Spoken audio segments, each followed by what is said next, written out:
Welcome to Suman TV. నేను మీ సదాచారి. ప్రస్తుతం మనతో పాటు స్టూడియోలో youth Congress general secretary Azeem ఉన్నారు మనతో. ఆయనతో మాట్లాడి చూద్దాం. నమస్తే అజీమ్. నమస్తే. అజీమ్ అనాలా, అజీమ్ బాయ్ అనాలా? అజీమ్ అని పిలవచ్చు. కానీ అందరూ ఏం చేస్తున్నారంటే పెద్దవాళ్ళు కూడా మర్యాద ఇచ్చి మనకి అజీమ్ బాయ్ అని పిలవడం జరుగుతది. ఎందుకంటే మన స్థాయి అంటే మనం చేసే పనుల బట్టి మనల్ని అజీమ్ బాయ్ అని పిలుస్తారు. ప్రేమగా పిలుస్తారా లేదంటే బాయ్ అంటే అంటే ప్రేమగానే పిలుస్తారు. అంటే మనం చేసే పనుల విధానం బట్టి మనల్ని గౌరవించేలాగా మనల్ని అజీమ్ బాయ్ అని పిలుస్తారు. ఎటువంటి పనులు చేస్తారు? అంటే అంటే బాయ్ అంటే వేరే పనులు కూడా ఉంటాయి కదా? అంటే వేరే పనులు అంటే నాకు అర్థం కాలే. అంటే ప్రేమతో పిలుస్తారా లేదంటే ఒక సెటప్? అంటే ఆ సెటప్ అనేది మనకు అట్లాంటిది మనకు అంటే మనం అలాంటి ఆలోచన కలిగిన వ్యక్తులం కాదు. మనము చిన్నప్పటి నుంచి కష్టంగానే మనం పైకి వచ్చినాం కాబట్టి మనల్ని గౌరవించే విధంగా అంటే ప్రేమగానే అలాగా పిలుస్తారు. అజీమ్ భాయ్, నీ రాజకీయ రంగ ప్రస్థానం ఎట్లా జరిగింది చెప్పండి నాకు. అంటే ఇప్పుడు సివిల్ ఇంజనీర్ చదివినావు నువ్వు, ఏదో హాయిగా రెస్టారెంట్ బిజినెస్ ఏదో చేస్తున్నావు, అవన్నీ చూసుకోకేందుకు మనకి రాజకీయం?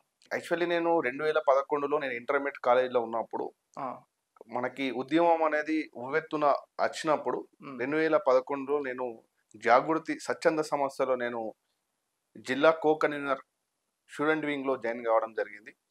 అంచెలంచెలుగా నేను ఉద్యమంలో కీలక పాత్ర పోషించి కరీంనగర్‌లో అజీమ్ అంటేనే ఒక జాగృతి అంటేనే అజీమ్ అనే ఒక వ్యవస్థను క్రియేట్ చేసుకొని చాలా కార్యక్రమాలు స్వచ్ఛంద సంస్థ కాబట్టి స్కిల్ డెవలప్మెంట్ కానీ విద్యార్థులు కానీ ఎక్కడైనా మనకి ఆపద వచ్చిందంటే అజీమ్ భాయ్‌కి ఫోన్ చేస్తే పని పరిష్కారం అవుతా అనే ఉద్దేశంతో ఒక పేరు తెచ్చుకున్నాం కరీంనగర్లో. అంటే తెలంగాణ జాగృతిలో అంత యాక్టివ్‌గా పనిచేసిన నువ్వు మరి కాంగ్రెస్‌కి ఎందుకు వచ్చినావు? తెలంగాణ జాగృతిలో మేము కీలక పాత్ర పోషించి అసలు జాగృతి అంటే తెలియదు చాలా మందికి. అరే అజీమ్ జాగృతి అని దాంట్లో ఎందుకు పోయినావు అని చాలా మంది మనకి హేళన చేసిన రోజులు కూడా ఉన్నాయి. అంటే కవిత అక్క కూడా చాలా మందికి ప్రజలకు తెలియకపోవడం ఒకటి. కేసీఆర్ కూతురని చాలా రోజుల తర్వాత తెలియదు. అంటే 2011 నుంచి అంటే ఒక సంవత్సరం కష్టపడ్డ తర్వాత జాగృతి అనేది విలువలు ప్రజలకు తనలాడుట పుస్తకాలు కానీ చాలా పుస్తకాలు మన రచయితల ద్వారా కవితల ద్వారా మనం ప్రజలకు తీసుకుపోవడం ద్వారా అలాంటి ఉద్యమంలో కూడా మనం అంటే నిరంతరం పోరాటం చేయడం వల్ల మనకి జాగృతి వ్యవస్థను మనం చేయడం జరిగింది. అంటే తెలంగాణ జాగృతిలో మొదలైన మీ ప్రస్థానము అక్కడ ఎన్నో రాస్తారోకలు చేశారు, ధర్నాలు చేశారు. సడన్ గా మరి కాంగ్రెస్ కి వచ్చారు? వాళ్ళ ఐడియాలజీ నచ్చిందా లేదంటే తెలంగాణ జాగృతిలో సరైన ప్రాధాన్యత మీకు ఉంటలేదని కాంగ్రెస్ లో చేరారు? కాదు, నేను జాగృతిలో నేను పనిచేయడానికి ముఖ్యమైన కారణం ఏంటంటే జాగృతి అనేది ఒక స్వచ్ఛంద సంస్థలో పనిచేసి ఒక స్వచ్ఛంద సంస్థలో పనిచేస్తే ఏంటంటే మనకు ఒక వ్యవస్థలో ప్రజలకి మనం అన్ని రాజకీయ రంగాల్లో మనం కలుసుకొని వాళ్ళతో పని చేయగలుగుతాము. ప్లస్ మనకి ఒక అంటే మనకు ఒక వాల్యూ ఉంటనే ఒక ఉద్దేశంతోనే మనం ఒక స్వచ్ఛంద సంస్థలో పనిచేయడం జరిగింది. కానీ ఒక ఉద్యమం తర్వాత తెలంగాణ ప్రకటించిన తర్వాత మనకి ఎలక్షన్స్ రావడం జరిగింది. ఎలక్షన్ రావడంతో కవిత గారు నిజామాబాద్ నుంచి ఎంపీగా పోటీ చేయడం జరిగింది. అంటే ఒక టీఆర్ఎస్ పార్టీలో మనం పని చేయొద్దు అనే ఉద్దేశంతో ఒక స్వచ్ఛంద సంస్థలో పనిచేయాలనే ఒక దృక్పథంతో మనం ఉన్నాం కాబట్టి ఇప్పుడు కవితక్క గారు ఎంపీగా పోటీ చేసినారు. ప్రజలకు మనం కవితక్కతోని మనం పని చేయలేకపోతున్నాం అనే ఆలోచనతో మనం ఏం చేసినామంటే ఎన్ఎస్ఏ ఎలక్షన్స్లో అప్పుడు 2014లో కాలేజ్ ఎలక్షన్స్ లో ఎన్ఎస్యూ ఎలక్షన్ జరుగుతున్నప్పుడు కాలేజ్ లో నేను civil engineer VITS college Vivekananda institute of టెక్నాలజీలో నేను సివిల్ బ్రాంచ్ నేను సివిల్లో స్టూడెంట్ గా నేను చదువుతున్నప్పుడు అలాంటి ఆకర్షితులై అంటే మన ఎన్ఎస్యూ ఒక ఆర్గనైజేషన్ కి నేను ఆకర్షణలై అంటే విద్యార్థుల కోసం చాలా కష్టపడతారు, ఇది ఎలక్షన్ ప్రాసెస్ బాగుందని ఒక ఉద్దేశంతో నేను ఎన్ఎస్యూలో సభ్యత్వం తీసుకొని నేను ఆ రోజు జాయిన్ కావడం జరిగింది. ఓకే అజీమ్, 2011 నుంచి యాక్టివ్ పాలిటిక్స్ లో ఉన్న అజీమ్ చేసింది ఏంటిది? అంటే పార్టీలు మారడం, ఫ్లెక్సీలు కట్టడం, లీడర్ల చుట్టూ తిరగడం తప్ప చేసింది ఏముంది? అంటే నేను ఇక్కడ కూడా నేను పార్టీలో అంటే నేను పార్టీలో మారడం ఇక్కడ ఉంది, ఇక్కడ స్వచ్ఛంద సంస్థ ఎన్జిఓలో నేను పనిచేశాను తప్ప పార్టీలో డైరెక్ట్ అనుబంధ సంస్థే కదా తెలంగాణ జాగృతి అంటే. అనుబంధ సంస్థ అనేది ఇప్పుడు మన అనుబంధ సంస్థ అనేది ఎక్కడ కూడా మెన్షన్ చేయలేదే. అంటే జాగృతి సంస్థ జాగృతి వాళ్ళు ఎక్కడ కూడా టిఆర్ఎస్ ఫోటోలు పెట్టి ఫ్లెక్సీలు ఎక్కడ పెట్టలేదు. జాగృతిలో కరీంనగర్లో ఫస్ట్ ఆఫ్ ఆల్ ఫ్లెక్సీ పెట్టిందే నేను. 2014 విషయానికి వస్తే తెలంగాణ జాగృతి అనేది బిఆర్ఎస్ కి సంబంధం లేదంటారా మీరు? 100% లేదు. తెలంగాణ జాగృతి అనేది టిఆర్ఎస్ వేరే, జాగృతి వేరే.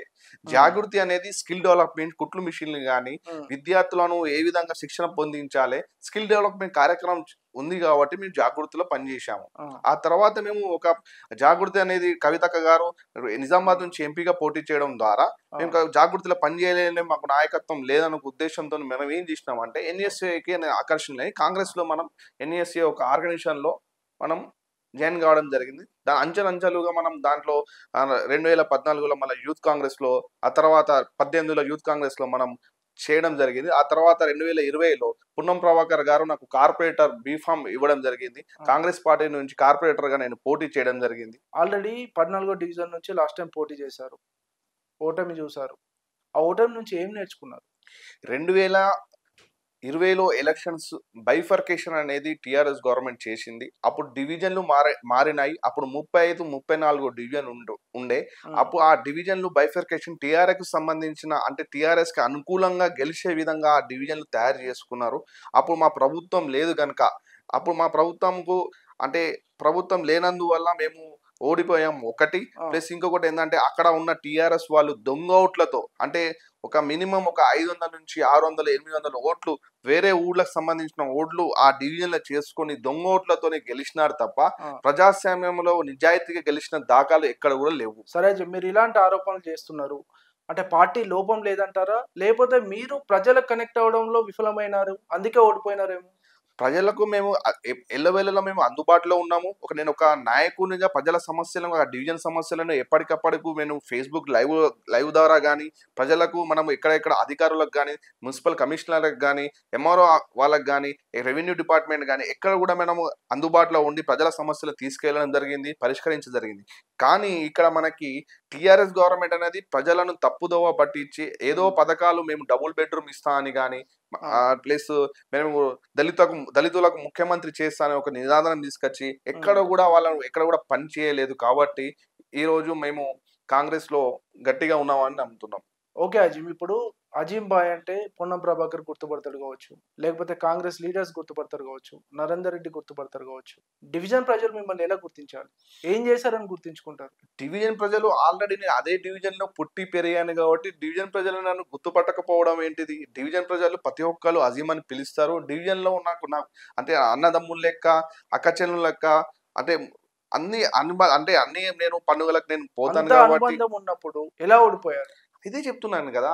ఎలా ఓడిపోయాననికి కారణాలేందంటే ఒకటి బైఫర్కేషన్ ఒకటి, ప్లస్ దొంగ ఓట్లు ఒకటి. ఈ హ్మ్. 2 ఓట్లు వాళ్ళు చేసుకొని దొంగ ఓట్లతోని గెలిచినారు తప్ప, ఇంకొక విషయం ఏందంటే హ్మ్. ప్రభుత్వం ఎక్కడ ఏదైతే అధికారంలో ఉంటుందో హ్మ్. పార్టీ ప్రజలు గూడా దానికే ఆకర్షితులతో అయితారు. కానీ ఇక్కడ ఏం జరిగిందంటే ముస్లిం సమాజ వర్గం సంబంధించిన వ్యక్తులు పెద్దోళ్ళు ఏం జేసినారంటే ఏదైతే ఒకవేళ మన కాంగ్రెస్ పార్టీ అధికారంలో లేదు, బీఆర్ఎస్ పార్టీ అధికారంలో ఉంది గనక ఒకవేళ బీజేపీ ఏడ గెలుస్తదో అనే ఒక ఆలోచనతోని కొంతమంది ఏం జేసినారంటే మిస్‌గైడ్ జేసేసి ఆ రోజు శుక్రవారం హ్మ్. కావడంతో హ్మ్. ఎలక్షన్ పోలింగ్ డేట్ శుక్రవారం కావడంతో ఆ హ్మ్. మధ్యలలో ఎలాన్ చేసేసి ఒకవేళ మనము బీఆర్ఎస్‌కి సపోర్ట్ చేయకపోతే బీజేపీ అధికారంలోకి వస్తదని చెప్పడంతో హ్మ్. కొంతమంది దానికి అయి హ్మ్. బీఆర్ఎస్‌కి ఓటు వేయడం జరిగింది తప్ప వ్యక్తిని చూసి ఇప్పుడు మాత్రం ఆ వ్యక్తి పని చేస్తాడని మాత్రం హ్మ్. వ్యక్తిని చూసి మాత్రం ఎక్కడ కూడా ఓటేయలేదు. హ్మ్. బీజేపీకి భయపడి మాత్రం బీఆర్ఎస్‌కి ఓటేసినారు. హ్మ్. కానీ ఇప్పుడు అలా జరగదు. హ్మ్. అధికారంలో కాంగ్రెస్ పార్టీ ఉన్నది. ప్రజాపాలన రేవంత్ రెడ్డి దాంట్లో మనకి మంచిగా జరుగుతుంది. ఆ!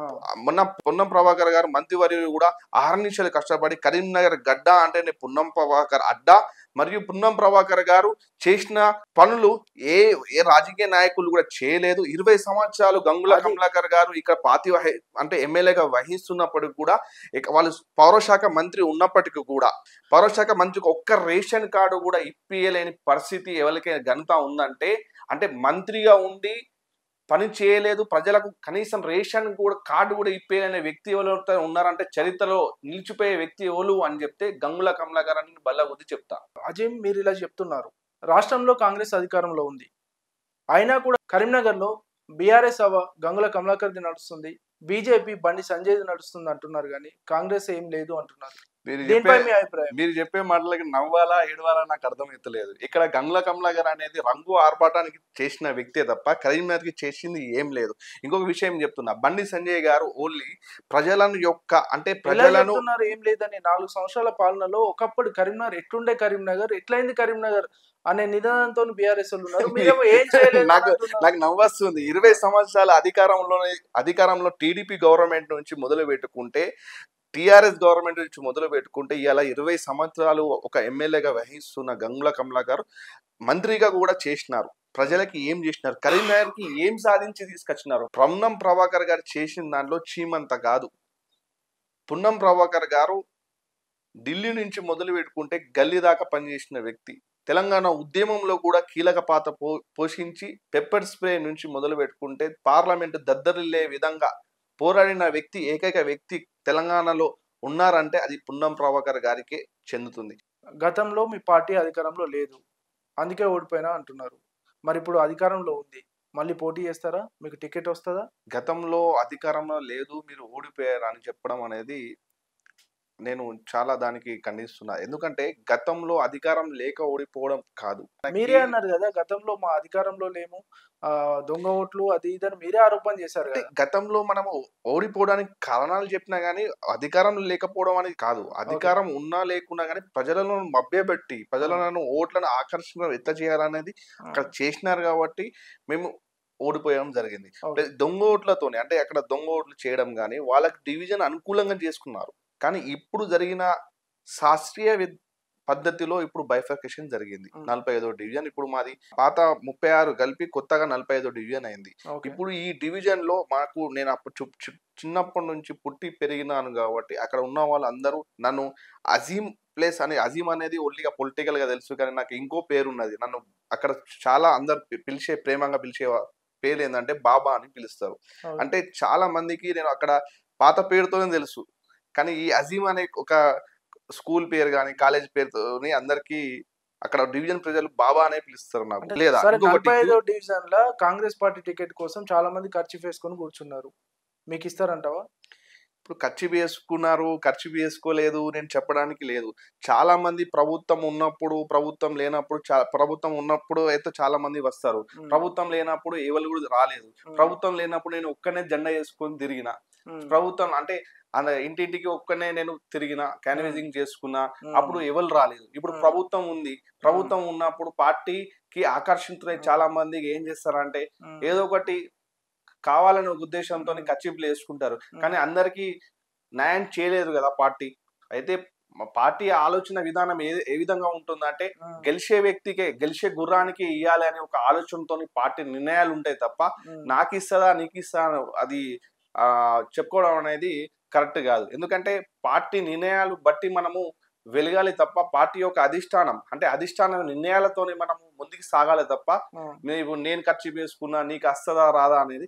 ఆల్రెడీ నేను పోటీ చేసిన అనుభవం ఉంది కాబట్టి డిపెండింగ్ ఆఫ్ ద రిజర్వేషన్ లో కూడా మనకి అనుకూలించాలి. రిజర్వేషన్ బట్టి మనకి టికెట్లు బీఫామ్ రావడం జరుగుతుంది.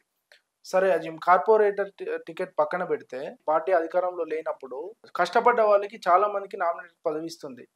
మరి అజీం ఎందుకు వట్టి ఒక డివిజన్ నాయకుడిగానే, కాంగ్రెస్ లీడర్ గానే మిగిలిపోయిండు?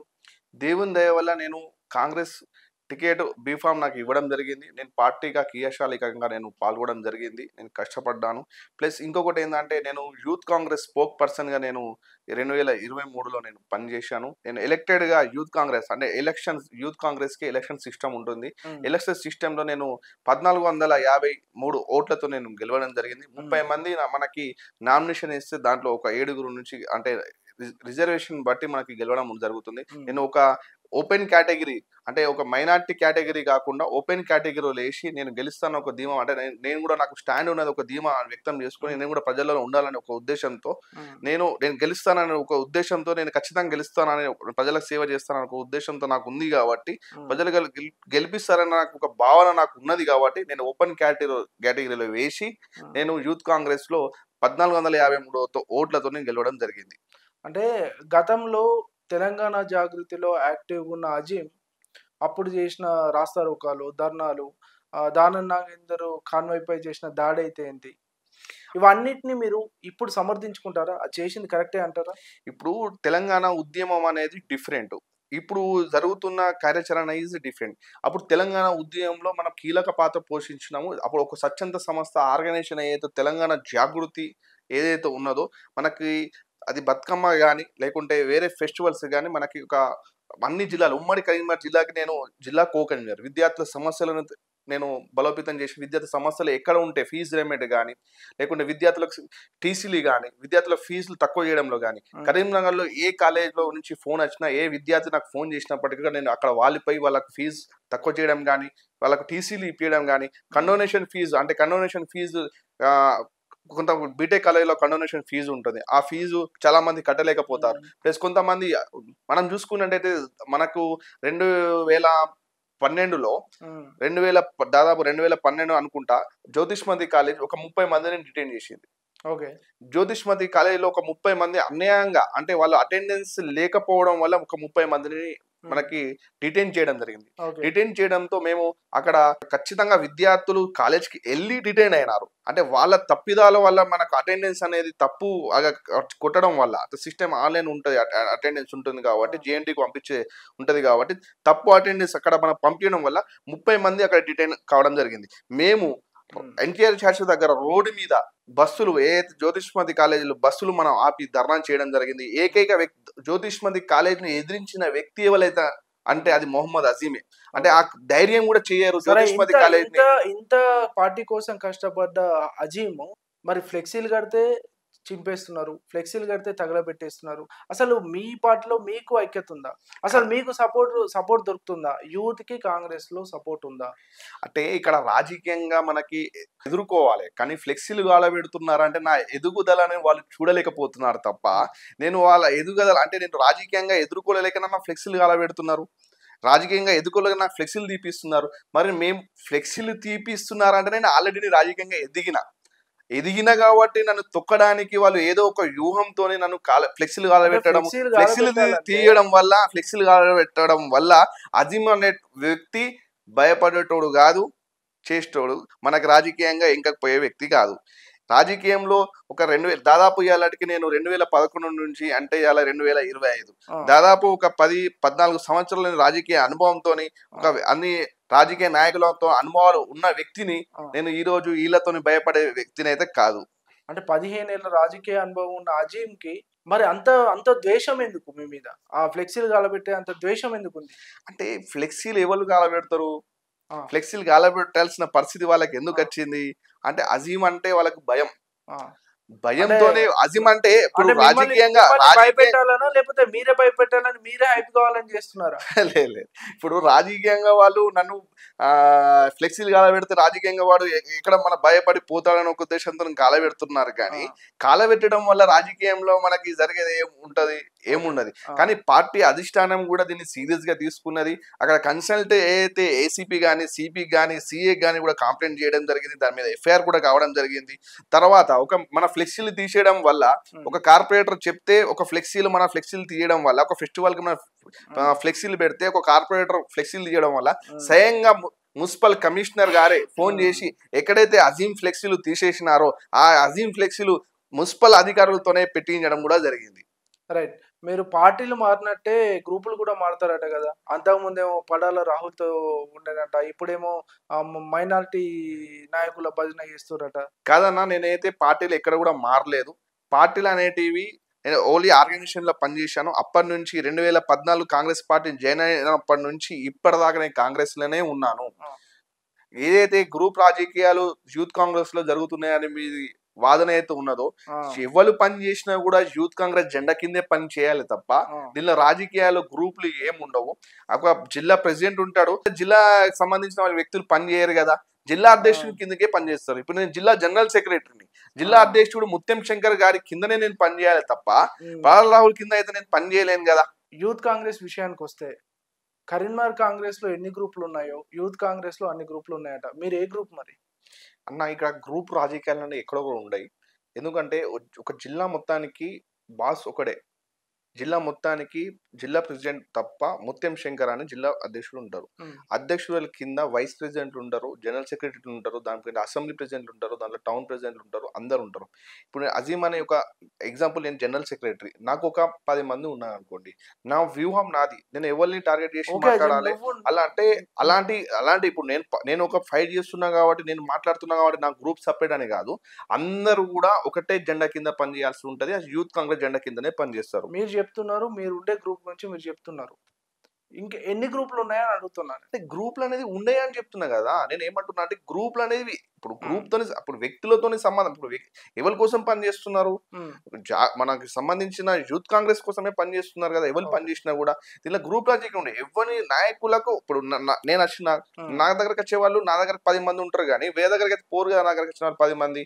ఒక వ్యక్తులతోని ఇక్కడ జరిగేది ఏం లేదు. హ్మ్. వ్యక్తులు అనేది ఎవరి కోసం కష్టపడుతున్నారు? కాంగ్రెస్ హ్మ్. పార్టీ కోసం కష్టపడుతున్నారు. హ్మ్. యూత్ కాంగ్రెస్ కోసమే కష్టపడుతున్నారు. హ్మ్. ఇప్పుడు యూత్ కాంగ్రెస్ లో జిల్లా అధ్యక్షుని ఫోటో లేకుండా ఎక్కడైతే పని జరగలేదు కదా. ఓకే. యూత్ కాంగ్రెస్ లో మనం వేరే వ్యక్తుల ఫోటోలు పెట్టినప్పుడు ఆబ్జెక్షన్ జరగాలి. నాయకుడైతే ఒక్కడే కదా. నాయకుడు ఓకే. ఒక్కడి కిందనే వీళ్ళందరూ పని చేస్తున్నాం కదా. ఓకే. అలా అన్నప్పుడు గ్రూప్ రాజకీయాలు ఎక్కడ ఉంటాయి? ఓకే. ఒక్కసారి ఎన్నికల్లో ఓటమి చవిచూసిన అజీం, ఒకవేళ మళ్ళీ పార్టీ టికెట్ ఇస్తే డివిజన్ ప్రజల నమ్మకాన్ని ఎలా కూడగట్టుకుంటావు? అసలు నీ ప్రధాన బలం ఏందంటే ఏం చెప్తావు? నాకు మళ్ళొకసారి నాకు బీఫామ్ ఇచ్చినట్టయితే భారీ మెజార్టీతో నేను గెలవడం ఒకటి. ప్రజలకు అక్కడ అభివృద్ధి అనేది కూక్కుపోయింది. అంటే అభివృద్ధి అనేది ఎక్కడ కూడా జరగలేదు. ఎందుకు 10,00,00,000 అంటే 10,000,00,00,000 రూపాయలు స్మార్ట్ సిటీ నిధులు వచ్చినప్పటికి కూడా డివిజన్ ఏదైతే అభివృద్ధి ఎంత చెందాలో అభివృద్ధి చెందలేదు. రోడేస్తే డ్రైనేజ్ వర్క్ ఉండదు. డ్రైనేజ్ వర్క్ ఉంటే రోడ్ ఉండదు. హ్మ్. అస్తవ్యస్తంగా డివిజన్ మొత్తం తయారైంది. ఒక ప్రణాళిక విధంగా డివిజన్ అభివృద్ధి జరగలేదు. ఒకవేళ నాకు అవకాశం నా డివిజన్ ప్రజలు ఇచ్చినట్టయితే అభివృద్ధి ఏంటిదో అని నేను చూపిస్తా. ఏం ఎందుకంటే చేస్తారు? ఇంకొక విషయం ఏందంటే హ్మ్. అక్కడ ప్రజలేదైతే ఉన్నారో, అక్కడ ప్రజలు ఎవరైతే ఉన్నారో గతంలో ఉన్న కార్పొరేటర్లు ఎవరైతే ఉన్నారో ఒక ప్రేమ వివాహం చేసుకొని అక్కడికి రావడం జరిగింది. హ్మ్. ఆ తర్వాత కార్పొరేటర్‌గా పోటీ చేయడం జరిగింది. ప్రజలు వాళ్ళని నమ్మినారు. ఎక్కడి నుంచి వచ్చినారో డివిజన్ వ్యక్తి కాకున్నప్పటికీ కూడా ప్రజలు ఏం చేసినారంటే ఆ వ్యక్తికి కార్పొరేటర్‌గా గెలిపియడం, ఆమెను కార్పొరేటర్‌గా గెలిపియడం జరిగింది. కానీ అక్కడ ప్రజలకు చేసింది ఏమి లేదు. ప్రజల దగ్గరకెళ్ళే పైసలు తీసుకొని కోట్ల దాకా పోయి, కోట్ల గూడా జడ్జి ముందు సూసైడ్ గూడా చేసుకున్న విధంగా అక్కడ వ్యూహం డివిజన్‌లో తయారైంది. అంటే ప్రజలు ఏదైతే పాత కార్పొరేటర్లు ఉన్నారో వాళ్ళని నమ్మలేని పరిస్థితుల్లో ఈరోజు ఉన్నారు. అంటే ప్రజలు గూడా వాళ్ళని చూషినారు. అంటే 2, 3 సార్లు ప్రజలు చూషినారు. సరే ఒకసారి మీ ప్రజలు ప్రధాన గూడా బలమేంటి? డివిజన్‌లో మీ ప్రధాన బలమేంటిది? మీరు గెలిస్తే ఎలాంటి అభివృద్ధి చేస్తారు?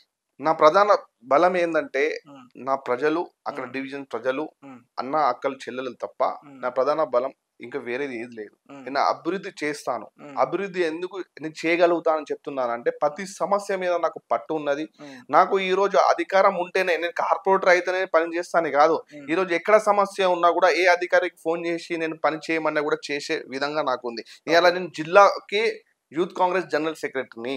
హ్మ్. నాకు పదవి ఉన్నా, పదవి లేకున్నా, కార్పొరేటర్ లేకున్నా పని చేసే సామర్థ్యం నాకున్నది. హ్మ్. నేను ప్రజలలోనే ఉన్నాను. నేను ఆ! పని చేస్తున్నాను. ఆ! అక్కడ ప్రజలు నన్ను కార్పొరేటర్‌గా నిలుస్తుంటే బావుంటది. ఇంకో వేరే వ్యక్తులు ఈ డివిజన్‌లో లేరు అని చెప్పడం వల్ల నేను కార్పొరేటర్‌గా రావడం జరిగింది ఓకే. తప్ప, ఓకే. నా అంతటా నేనే కార్పొరేటర్ నాకు నేను జిల్లా యూత్ కాంగ్రెస్ జనరల్ సెక్రటరీని. ఎక్కడైనా ప్రెస్ మీట్ పెట్టొచ్చు. ఆ! ఎవరైనా ఖండించవచ్చు. ఏదైనా సమస్య ఉంటే మాట్లాడొచ్చు. ఏదైనా సమస్యను పరిష్కరించడానికి ఏ అధికారిని కలవచ్చు. కలెక్టర్‌ని కలవచ్చు. మంత్రి గారిని కలవచ్చు. నేను ఎన్నో రిప్రజెంటేషన్ ఇచ్చిన దాఖలాలున్నాయి. ఎన్నో ప్రెస్ మీట్ పెట్టిన దాఖలాలున్నాయి. పెట్టిన ఏదైనా సమస్యకు పెట్టిన ప్రెస్ మీట్ పెట్టిన ఆ పరిష్కారాలున్న రోజులు గూడా ఉన్నాయి. ఓకే. అలాంటప్పుడు నాకు నా ప్రజలు అక్కడ ఉన్న ప్రజలు మీ నాయకుడిగా మీరు ఉంటేనే బావుంటదనే ఒక ఉద్దేశ్యంతో ప్రజలు మీరు ఇక్కడ డివిజన్ మీరు బాగు చేస్తారు. ఈ డివిజన్ ప్రజల సమస్యలు మీరు పరిష్కరిస్తారనే ఉద్దేశ్యంతో డివిజన్‌లో గూడా నాయకునిగా ఉంటే డివిజన్ ప్రజలు గూడా అంటే అన్ని విధాలుగా నేను ఉంటే బావుంటదనే ఒక ఉద్దేశ్యంతో నేను కార్పొరేటర్‌గా పోటీ చేయడం ఓకే అజయ్. జరుగుతుంది. మీ గెలుపోటములు పక్కన పెడితే, గత ఎన్నో ఏళ్లుగా కాంగ్రెస్ పార్టీలో యాక్టివ్‌గా ఉన్నారు. ఇప్పుడు యూత్ కాంగ్రెస్‌లో జనరల్ సెక్రటరీగా ఉన్నారు. డివిజన్ ప్రజలకు ఏం చేసిర్రు మీరు ఇప్పటి వరకు? డివిజన్ ప్రజలకి మనము ఇప్పుడు బైఫర్కేషన్ అయింది. పాత 14 డివిజన్‌లో మనకి హ్మ్. ఎక్కడ ఆపదొచ్చినా గూడా మనము ఆర్థికంగా గాని, హ్మ్. మనకి పరోక్షంగా గాని ప్రజలను ఎల్లవెల్లలా మనం ఆదుకోవడం జరిగింది. ఆ! ప్లస్ ఇంకొకటి ఏదైనా సమస్య ఉందని నా దగ్గరకొస్తే ఆ సమస్యను పరిష్కరించడం జరిగింది. ప్లస్ మన డివిజన్‌లో ఎలాంటి సమస్యలు గూడా లేవు. ఒక స్ట్రీట్ లైటు, శానిటేషన్ వ్యవస్థ తప్ప వేరే ఎలాంటి సమస్యలు లేవు. ఆ సమస్యలు ఉన్నాయి అంటే పాత కార్పొరేటర్లు చేయలేకపోయిన సమస్యలే తప్ప అంటే కొత్త మీరే సమస్యలైతే చెప్తున్నారు. ఏం మా లేవు. దగ్గర ఏం సమస్యలు లేవు. చిన్న చిన్న సమస్యలే ఉన్నాయని మీరే అంటున్నారు. మళ్ళీ వాళ్ళేం చేయలేదని మీరే అంటున్నారు. అంటే చిన్న చిన్న సమస్యలే ప్రజలు చెప్పుగలుగుతున్నారు. పెద్ద సమస్యలు మాత్రం ప్రజలు చెప్పుకోలేకపోతున్నారు. అదే మనం గ్రహించి పని చేయాల్సింది తప్ప, ఇప్పుడు సపోజ్ ఎగ్జాంపుల్ చెప్తున్నాను. అప్పుడు చేయాల్సిన పని అసలు మొత్తానికి మోరీ లేకుండే, డ్రైనేజ్ వర్క్ మొత్తానికి మట్టి మోరీ ఉండే. అప్పుడు ఏం చేసినారు, మోరీ ఓపెన్ మోరీ కట్టినారు. ఇప్పుడు ఏమైతుంది, అండర్ గ్రౌండ్ మోరీ వచ్చింది. అండర్ గ్రౌండ్ వర్క్ చేయాల్సిన అవసరం ఉండే. స్మార్ట్ సిటీకి సంబంధించిన ప్రణాళిక ప్రకారం చేయాల్సిన పనులు చేయలేదని నేను చెప్తున్నాను. ఓకే అజీమ్, కాంగ్రెస్ లో అజీమ్ అంటే పొన్నం ప్రభాకర్ గుర్తుపడతాడు, సుడా చైర్మన్ నరేందర్ రెడ్డి అజీమ్ అని పేరు పెట్టి పిలుస్తాడు, అజీమ్ అని ఆల్ఫోస్ నరేందర్ రెడ్డి గుర్తుపడతాడు, అజీమ్ అని వెల్చాల్ రాజేందర్ రావు గుర్తుపడతాడు.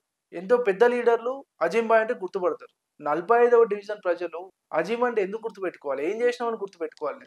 45వ డివిజన్ ప్రజలు అజీమ్ అక్కడనే పుట్టి పెరిగినాడు, ప్లస్ ప్రజలకు తెలియంది లేదు, అజీమ్ అనే వ్యక్తి లేదు. ఎందుకంటే నేను రాజకీయంగా పరోక్షంగా కానీ ప్రత్యక్షంగా కానీ రాజకీయంలో ఉన్నాను. అందరికీ అజీమ్ అని అంటే తెలుసు. అజీమ్ని నిల్చోబెడితే బాగుంటుందనే ఉద్దేశంతోనే, ఒక నాయకుడు మాకు కావాలనే అనే ఉద్దేశంతోనే మనకి ఈరోజు డివిజన్ ప్రజలు చెప్పడంతోనే మనం కార్పొరేటర్గా పోటీ చేయడానికి సిద్ధమైనాం. నా బలం నా ప్రజలు, నా బలం నాకు ఏ విధంగా ఉన్నదంటే చెప్పలేని రీతిలో నాకు బలం ప్రజలే నాకు.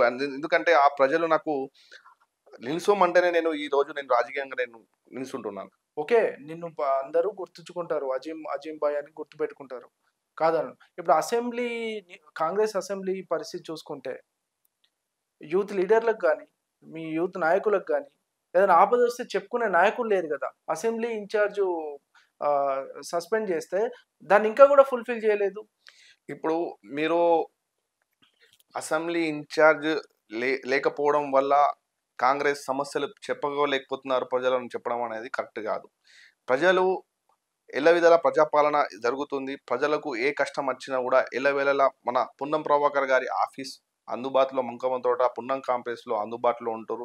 దాంట్లో ఖచ్చితంగా 2 నుంచి 3 పిఆర్ఓలు ఖచ్చితంగా దాంట్లో అవైలబుల్ ఉంటారు.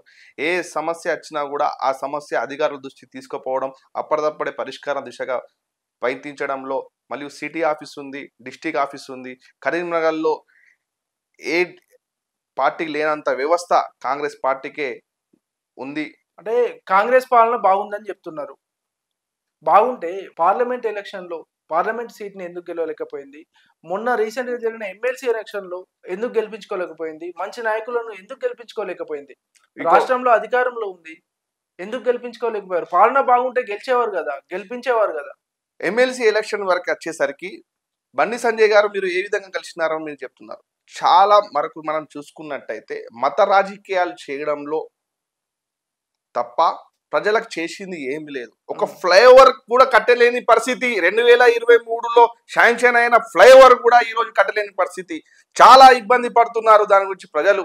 డంపింగ్ యాడ్ చూసుకున్నట్టయితే డంపింగ్ యాడ్ సమస్యను పరిష్కరించే దిశలో ఈరోజు ఉంది. అక్కడ ప్రజలు మిట్టుమిట్టుగా బతుకుతున్నారు. కరీంనగర్కి చేసింది బండి సంజయ్ ఏమున్నది చెప్పండి.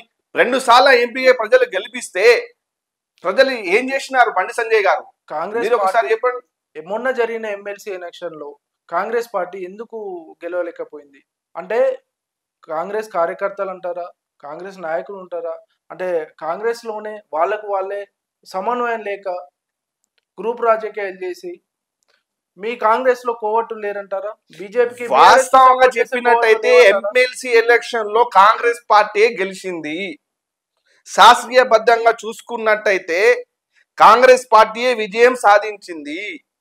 మీరు అక్కడ చూడండి, 1 అంటే దానిలో ఎలక్షన్ ప్రక్రియ గతంలో జరిగినట్టు కాకుండా ఈరోజు కొత్తగా దాన్ని చేయడం జరిగింది తప్ప 5,000 మెజార్టీతోని గెలిచినారని చెప్తున్నారు. మేము చెప్తున్నాం ఇక్కడ మేమే 10,000 మెజార్టీతో గెలిచినాం. శాస్త్రీయబద్ధంగా అయినట్టయితే కాంగ్రెస్ పార్టీ ఆల్ఫోస్ నరేందర్ రెడ్డిని ఒంటరి వాణ్ణి చేసింది. ఎటువంటి సపోర్ట్ లేకుండా అంతవరకు నెక్కొచ్చిండు. పార్టీ బలం కానీ పార్టీ క్యాడర్ కానీ సపోర్ట్ అంతంత మాత్రమే. మీరు చెప్తున్న మాటలలో వాస్తవం లేదు. కాంగ్రెస్ పార్టీ యొక్క బలంతోనే ఈరోజు వరకు ఎమ్మెల్సీ ఎలక్షన్ లో కాంగ్రెస్ కార్యకర్త ప్రతి కార్యకర్త పనిచేసినారు. పొన్నం ప్రభాకర్ గారు ఇక్కడ రేవంత్ రెడ్డి గారు సభను విజయవంతం చేసింది కూడా పున్నం ప్రభాకర్ గారే. పున్నం ప్రభాకర్ గారు ప్రతి ఒక్క నియోజకవర్గానికి ఫోన్ చేసి మరి అక్కడ ఉన్న లీడర్ కి ఫోన్ చేసి మరీ స్వయంగా బలోపేతం చేయడం జరిగింది. పున్నం ప్రభాకర్ ఆర్మీలు కష్టపడి ఇంతవరకు తీసుకొచ్చినారు, ఇంత మెజార్టీగా తీసుకొచ్చినారు అంటే అది పున్నం ప్రభాకర్ గారి వల్లనే జరిగింది. ఒక వర్గం స్ఫూర్తిగా సపోర్ట్ లేకపోవడం వల్లనే ఎమ్మెల్సీ సీట్ నిలబెట్టుకోలేకపోయింది కాంగ్రెస్ అనేది ఆరోపణ. ఏం చెప్తున్నా, శాస్త్రీయబద్ధంగా గెలిచింది కాంగ్రెస్ పార్టీ ఎమ్మెల్సీ నరేందర్ రెడ్డి మాత్రమే, ఆల్ఫోస్ నరేందర్ రెడ్డి మాత్రమే. ఇక్కడ అధికారుల తప్పిదాల వల్ల తప్ప ఎక్కడ కూడా ఆయన గెలవలేదు. అది మీకు తెలుసు, అది నాకు తెలుసు. రాష్ట్రంలో అధికారంలో ఉన్న కాంగ్రెస్ పార్టీ పార్లమెంట్ సీట్ ని గెలుచుకోలేకపోయింది, ఎమ్మెల్సీ సీట్ ను గెలుచుకోలేకపోయింది. అప్పుడు అధికారంలో లేవు కాబట్టి నువ్వు ఓడిపోయావని చెప్తున్నావు. మరి ఇప్పుడు అధికారంలో ఉన్న పార్టీని టికెట్ ఇస్తే గెలుస్తా అని నమ్మకం ఉందా? ఖచ్చితంగా 66 డివిజన్లో 60 డివిజన్లు ఖచ్చితంగా కాంగ్రెస్ గెలుస్తుంది. కాంగ్రెసే ఈ రోజు మేయర్ జెండాను ఎగరవేస్తుంది. కాంగ్రెస్ కి ప్రత్యామ్నాయం వేరే పార్టీలకి ఎవరికి లేదు. ఎందుకంటే ఇప్పటిదాకా గెలిచిన వాళ్ళు అందరూ దొంగ ఓట్లతోనే గెలిచినారు తప్ప ప్రజలకు సేవ చేసి గెలిచిన వాళ్ళు ఎవరు లేరు. అట్లా ఒకవేళ చేసినట్టయితే ఇప్పుడు రోడ్లు ఎక్కడ కూడా డ్యామేజ్ కాకపోతుండే, డ్రైనేజ్ వర్క్ కూడా పూర్తి కాకపోతే, స్మార్ట్ సిటీ నిధులు మొత్తం దుర్వినియోగం చేసినారు. ఎక్కడ కూడా స్మార్ట్ సిటీ లేక మీకు కనబడుతుందా కరీంనగర్ అనేది? రంగు ఆర్భాటానికే తప్ప అది కొన్ని రోజులు అంటే మనం ఒక రోడ్ వేస్తే మినిమం దానికి ఒక 40 సంవత్సరాలు 50 సంవత్సరాల వరకు ఉండే విధంగా మనం రోడ్ వేస్తాం కనుక, కానీ వాళ్ళకు మళ్ళీ రోడ్డు వేయాలి, మళ్ళీ పైసలు దండుకోవాలనే ఉద్దేశంతో పని చేసినారు తప్ప ప్రజలకు న్యాయంగా చేసిన పని మాత్రం ఎక్కడ లేదు. కాంగ్రెస్ చేసిన పనులు మాత్రమే ఇప్పటి వరకు ఉన్నాయి తప్ప ఈ బీఆర్ఎస్ పార్టీ చేసిన పనులు ఎక్కడ కూడా లేవు. నేను చెప్తున్నా, కాంగ్రెస్ మేయర్ ఖచ్చితంగా కాంగ్రెస్ మేయర్ ఇప్పుడు అధికారంలో రావడం జరుగుతుంది. కాంగ్రెస్ మేయరే ఉంటారు. అంటే ఒక్కసారి ఆల్రెడీ ఓడిపోయారు, ఎందుకు ఈ రాజకీయం అని ఎప్పుడు అనిపించలేదా? నేను నిరంతరం ఉద్యమకారుని, నేను నిరంతరం పోరాడుతూనే ఉంటా.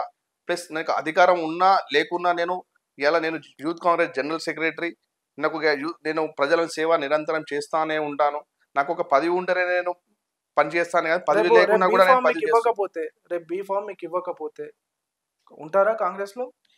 నాకు బీఫామ్ ఇచ్చినా ఇవ్వకున్నా అధికారం పార్టీ నిర్ణయం ప్రకారం అధికారం అనేది ప్రజలకు నాడి ఎవరికైతే ఉన్నదో వాళ్ళకే బీఫామ్ ఇస్తారు. నాకు గనక పున్నం ప్రభాకర్ ఆశీస్సుల వల్ల నాకు గతంలో కూడా నాకు బీఫామ్ పున్నం ప్రభాకర్ గారి వల్లనే నాకు దొరికింది. ఈసారి కూడా నాకు పున్నం ప్రభాకర్ గారి ఆశీస్సులు నాకు ఉంటాయి. బీఫామ్ దొరకపోవడం అనే పరిస్థితే లేదు. ఖచ్చితంగా బీఫామ్ నాకే దొరుకుతుంది. రాబో మున్సిపల్ ఎన్నికల్లో మీ వార్డు ప్రజలకు ఏం చెప్పాలనుకుంటున్నాను? నేను రాబోయే స్థానిక సంస్థల ఎన్నికల్లో కార్పొరేటర్గా పోటీ చేస్తాను.